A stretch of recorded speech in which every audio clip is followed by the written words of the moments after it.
Welcome to Headline News 24/7. Please click like and subscribe. Trump ending it for all non-citizens, panicked illegals deporting themselves in droves, America wins.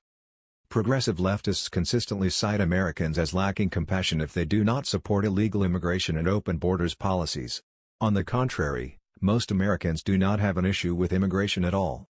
The issue lies in whether they have chosen to jump our borders in defiance of U.S. immigration laws or if they have chosen to go through legal channels. Illegal aliens utilize benefits paid for with the tax dollars taken from hardworking American citizens and intended for the use of American citizens. Yet people who have never paid into the system are partaking of the benefits. Leftists will argue that illegal aliens do not qualify for welfare, yet the facts do not lie. In a shocking new report from the Migration Policy Institute, it reveals that American taxpayer-funded welfare is used by 10.3 million non-citizens. More than half of all non-citizen children and teens in the United States are receiving taxpayer-funded welfare, mostly Medicaid, while nearly half of all non-citizen adults legally in the country are on welfare. That is a staggering 54% of teens and children receiving some form of public welfare and nearly half of adults. The Census Bureau charted the growth in the use of taxpayer-funded programs for financially poor new immigrants and found the biggest rise in the use of welfare, roughly triple over the last 10 years. According to an analysis by the Center for Immigration Studies, the use of Medicaid by immigrants has gone up nearly as much.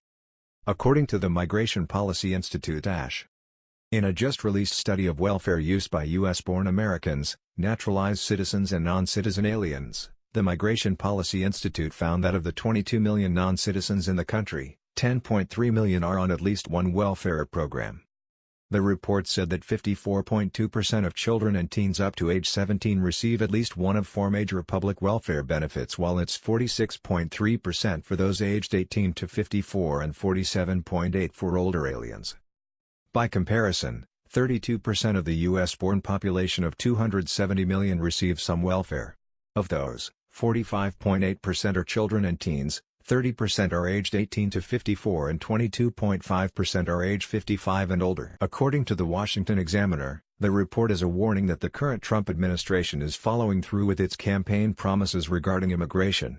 New rules are being considered, making it significantly more difficult for illegal aliens to receive a green card if they or one of their dependents are receiving Medicaid, cash welfare, food stamps, and/or Social Security benefits.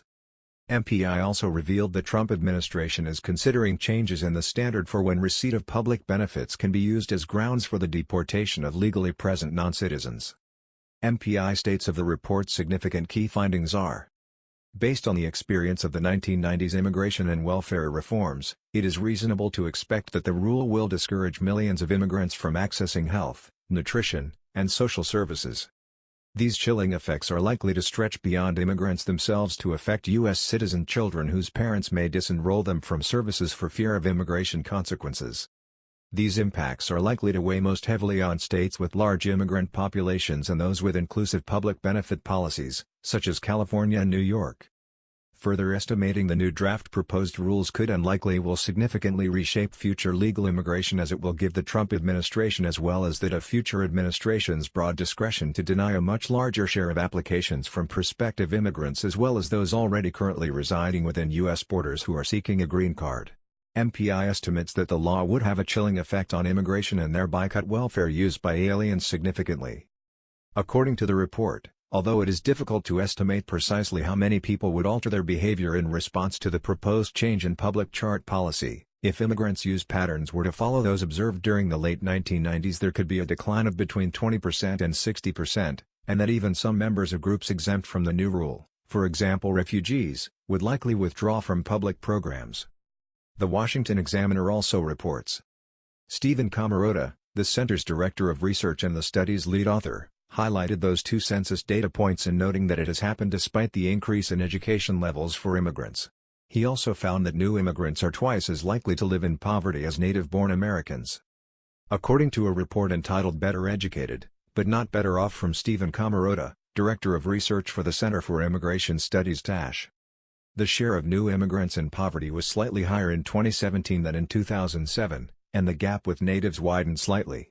Overall, new immigrants remain twice as likely to live in poverty as natives. In 2007, 6% of new immigrants were on Medicaid, By 2017 it was 17%, an 11 percentage point increase. The share of natives on Medicaid increased from 7% to 13%, a 6 percentage point increase.